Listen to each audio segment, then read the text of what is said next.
రావాలనుకుంటున్నారు? మేమైతే జగనే రావాలనుకుంటున్నాం. ఎందుకని? మాకు జగన్ ప్రభుత్వంలోనే బాగుంది.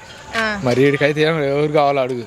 అయితే ఇప్పుడు ప్రభుత్వం ఎలా ఉంది అంటే జగన్ గారి పథకాలు కానీ ఇవన్నీ ఎలా ఉన్నాయి? ఇప్పటికైతే వాడు పెట్టిన పథకాలన్నీ అవలంబించాడు, బాగానే ఉంది, మాకైతే నచ్చింది. నెక్స్ట్ మరి ఎవరు వస్తారో మనకు తెలియదు. మ్యాక్సిమం అయితే జగనే వస్తాడు. అది మరి వాలంటరీ వ్యవస్థ ఎలా ఉంది? వాలంటరీ అసలు నెంబర్ 1 పని, ముసలి వాళ్ళకి ఎటు పోయే ఇబ్బంది లేకుండా డైరెక్ట్ ఇంటికి వచ్చే పింఛన్ ఇస్తున్నారు. సార్ ఇప్పుడు అసలు వాలంటరీ వ్యవస్థ అంటూ అవసరమా అని చెప్పి అడుగుతున్నారు బాబు గారు. ప్రతి దానికి వాలంటరీ లేకపోతే ఏది పని కావట్లేదు. 2 రోజుల్లోనే రేషన్ కార్డు వస్తుంది.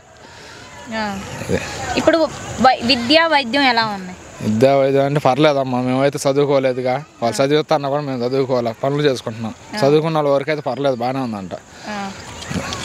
సరే ఇప్పుడు చూడబోతుంటే మరి బాబు గారు పవన్ కళ్యాణ్ గారు పొత్తుతో వస్తున్నారు కదా, మరి జగన్ గారు సింగిల్గా వస్తున్నారు, గెలుస్తారంటారా? మ్యాక్సిమం గెలిచేది జగనే.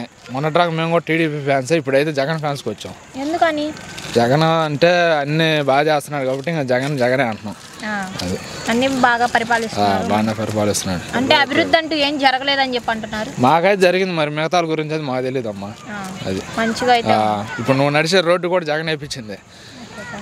170 సీట్లలో ఎన్ని సీట్లు వస్తాయి అనుకుంటున్నా? 175 వస్తాయి అనుకుంటున్నా. వస్తాయి, మ్యాక్సిమం వస్తాయి. 175 175కి వస్తాయి.